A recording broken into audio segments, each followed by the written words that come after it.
Topic po natin tungkol sa kidney disease, okay? Tsaka mataas na creatinine. Ang daming kababayan natin, ito ang problema, kidney disease, creatinine, mataas, hindi alam kung anong gagawin, ang hirap ibaba ito. So ituturo natin ano yung mga pagkaing maganda o may tulong o yung tinatawag nilang kidney diet. Pero syempre, ililinaw ko lang po, may disclaimer lang ako. Kung meron kayong kidney disease o mataas ang creatinine ninyo, kailangan magpapacheck tayo sa kidney specialist. Sila yung mga nephrologists, sila talaga yung magdi-decide para sa inyo. Yung akin dito, ano lang po to mga payo lang kasi very complicated yung kidney disease. 5 stage yan. May stage 1, 2, 3, 4, 5. Pag stage 5, dialysis na yan. Stage 1, Stage 2, baka bahagya lang taas ng creatinine.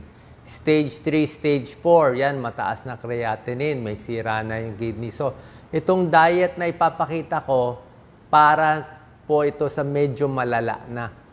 Pang mga Stage 3, Stage 4 kidney disease na mataas-taas na yung creatinine, nagloloko na, hindi na nalalabas yung mga potassium sa katawan, pati potassium, maganda potassium, tataas na ang potassium, tataas na yung phosphorus, humihina na yung ihi, ito na yung mga mas serious, okay? So, ito pa yung gagawin natin. So, itong mga pagkain ba to at other tips natin, posible ba makababa ng creatinine? Actually, ang tamang sagot dito, yung unhealthy foods, okay? Yung hindi healthy, mamantika, mataba, maalat, yun nagpapataas ng creatinine. Malinaw. Okay? Kasi high blood ka, magkaka-diabetes ka. High blood diabetes ang sumisira sa kidneys. Ulitin ko, high blood and diabetes ang top 2 na sakit na sumisira sa kidneys. So yung pagkain mo, pag na-high blood ka, nagka-diabetes ka, tataas creatinine mo. Pero itong mga healthy foods na ipapakita natin, 14 healthy foods, pwede ba bumaba? Actually, ang sigurado magagawa nito ay hindi na niya mapapataas. Diba? Siyempre, pag healthy kakainin mo, yung blood pressure mo gaganda, yung blood sugar mo gaganda, so hindi na niya dapat mapalala pa. O kahit papano hindi na ganun, hindi ka na nakadagdag ng injury. Ngayon, kung bababa pa o hindi, minsan mahirap masabi. Kung bababa, minsan bahagya. Okay? So, ano ba ang creatinine? Creatinine, galing to sa muscle breakdown. Sa pagkain natin, doon din nanggagaling. Or minsan, sobrang exercise. Yung mga sobrang exercise, tumataas din yung creatinine. Nasisira yung muscle. Yung mga boksingero, bagong bugbog, di ba? Yan, pwede rin tumaas creatinine. Yung mga hazing, bawal naman ang hazing, masama ang hazing. Pero yung bang kababayan natin, gusto pa rin sumali sa mga frat, sa sorority. So, pag nagpabugbog, masisira yung muscle, masisira ang kidneys. Kaya namamatay yung mga nag-hazing kasi nga, nagki-kidney failure dahil sa rhabdomyolysis. Yung muscle nasisira, nababarahan yung kidneys. Ang normal creatinine sa lalaki, mga 0.6 to 1.2 milligrams per DL. Sa babae, mga 0.5 to 1.5 milligrams per DL. Pero itong creatinine kasi, depende rin sa laki ng tao. Kung kayo ay malaking tao, 5'7", na malaki katawan, diba? Maskulado, minsan, kahit creatinine mo lampas konti, let's say 1.3 creatinine mo, lalaki ka lampas, okay lang kasi malaki naman muscle mo. So, pwedeng normal yun para sa'yo. Pero kung payat ka lang, maliit ka lang, tapos yung creatinine mo nasa top normal, okay, let's say babae 1.1 pero payat lang, posibleng mataas na yun. Okay, bago ko bigay yung mga healthy foods na pwede makatulong sa kidney disease at mataas ng creatinine, yung mga simple muna tayo, yung pag-inom ng tubig. Diba? Hanggat maganda pa ihi mo, stage 2, stage 3, stage 4 kidney disease, kahit mataas creatinine mo, basta maganda pa ihi mo, maganda uminom kayo ng maraming tubig. Ano yung pinakamarami na ideal natin? Ideally, mga 3 litro. 12 glasses in a day.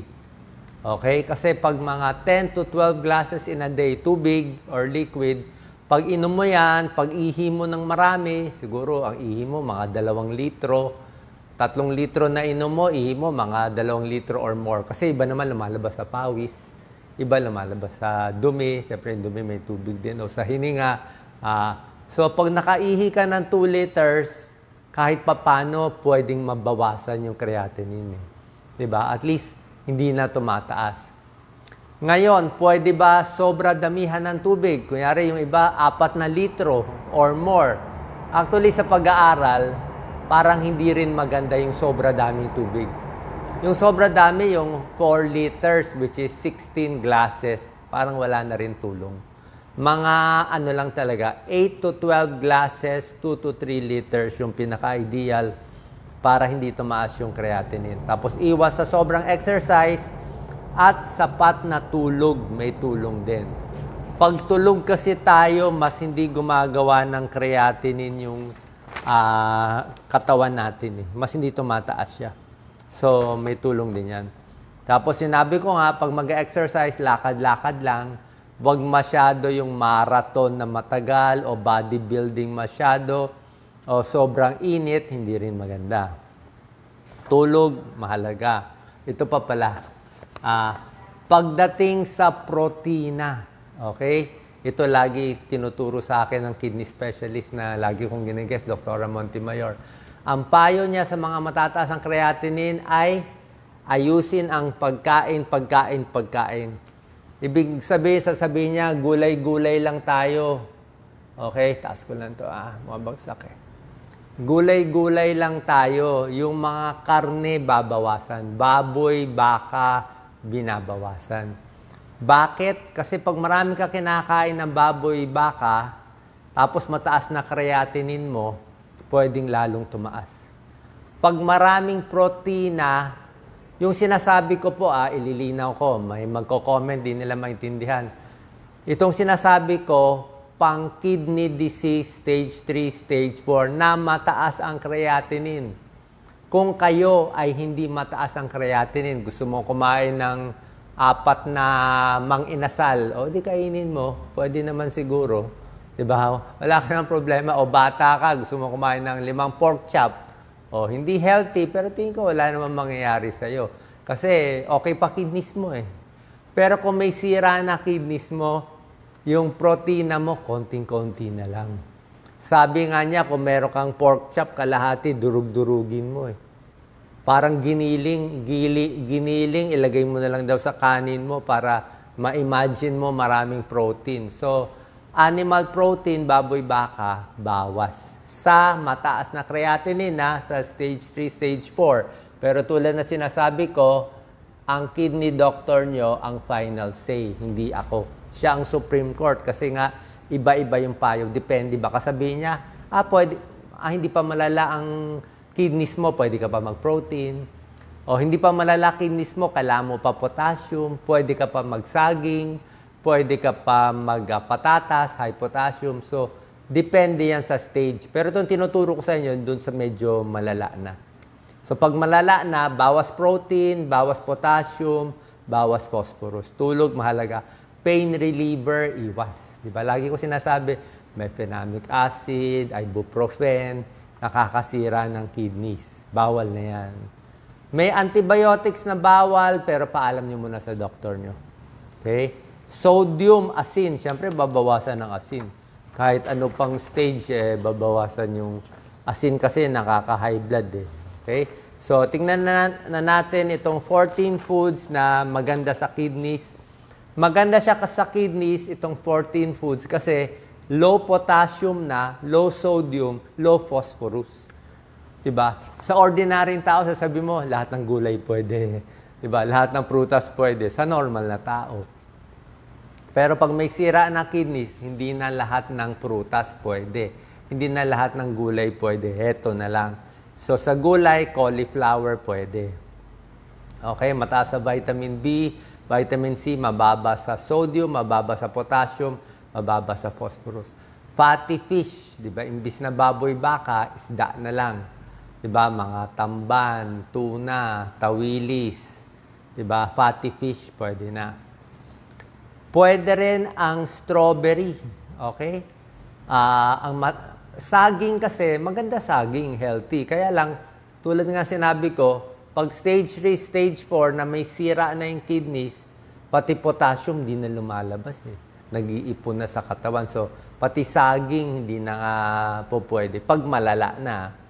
Okay? Pero sa ordinaryong tao, sinabi ko sa inyo, maganda saging. So, strawberry, blueberry, mahal ang blueberry pero actually mas healthy blueberry. Blueberry, strawberry pwede. Low potassium siya.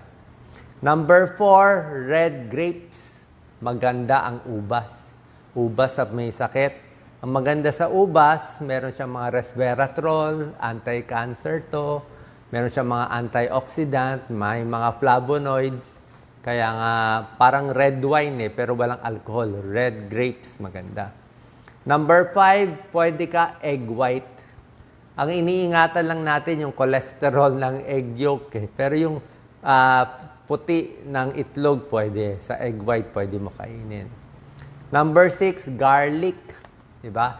Garlic, bawang, pampababa ng blood pressure, maganda sa cholesterol, at pwede rin yan sa may kidney disease. Kasama yan. Pagdating sa karne, sabi ko nga isda, baboy, baka, bawas, manok, chicken breast na walang balat, pwede. Okay? Chicken breast na walang balat, pwede. Pero wag din sobra dami. Number 8, cabbage, repolyo. Maganda cabbage, repolyo, high fiber, maganda sa tiyan, hindi ganun kataas ang potassium. Number 9, onions, sibuyas, di ba? Sibuyas, may mga antibacterial properties, maganda rin to. Number 10, pwede kayo pineapple.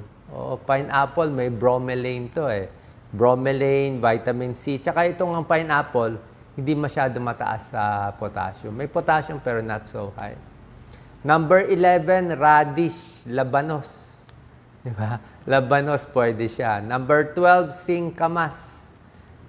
Puro mga medyo walang lasa to Radish, labanos, singkamas, repolyo, cauliflower. Yan ang pwede sa mga may kidney disease.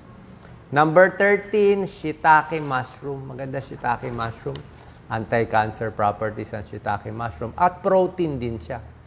Protein source pero hindi siya baboy baka.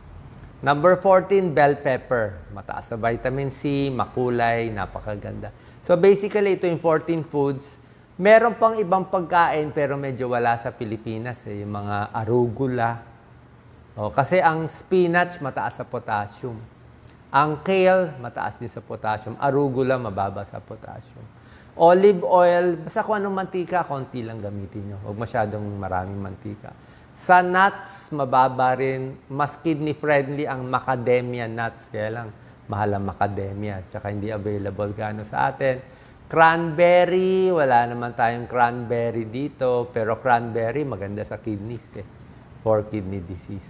Okay? So, yun po, iingatan natin. So, pagdating sa gagawin natin, papacheck tayo sa kidney doctor, check ang urinalysis, check ang creatinine. Ngayon, kung mataas ang creatinine, ito gagawin natin. Bukod dito, may gamot pa yan. Anong binibigay na gamot ng doktor? Okay? Ito, nephrologist nyo na magbibigay. Pero usually, bibigyan kayo ng mga ARBs. Ito yung mga losartan or valsartan, irbesartan. Basta may sartan yung dulo. Okay? Hindi nyo pwede gawing over the counter. Hindi pwede narinig kay Doc Willie, iinom. Hindi po, maselan to. Maselan. Merong binibigyan nitong losartan, mataas ang creatinine, biglang bumababa. Meron nabibigyan ng losartan, lalong tumataas. Lalong tumataas. Kaya pag binigayan, todo bantay. Parang double-edged sword. Pero, doktor niya magbibigay. Pag early stage, stage 1, stage 2, usually binibigyan konti, pero timplahan. Okay? Pero pinapaalam ko lang sa inyo, yun ang mga binibigay. Minsan, yung mga pril din, mga ACE inhibitor, enalapril, captopril, binibigay din. Minsan, binibigyan din ng mga ketosteril, Parang supplemento. Pero actually, ano siya, mga gamot to na binibigay din. So, ito yung mga gamot ang binibigay ng doctors. Punta tayo sa kidney specialist. Ito naman yung guide lang para mas maintindihan nyo. Kaya pag sinabi ng kidney doctor nyo, bawas protina, alam nyo na. Gulay, prutas, ito na lang mga po pwede sa atin. Sana po may tulong tong video. Share po natin sa ating kababayan. God bless po. Share po natin.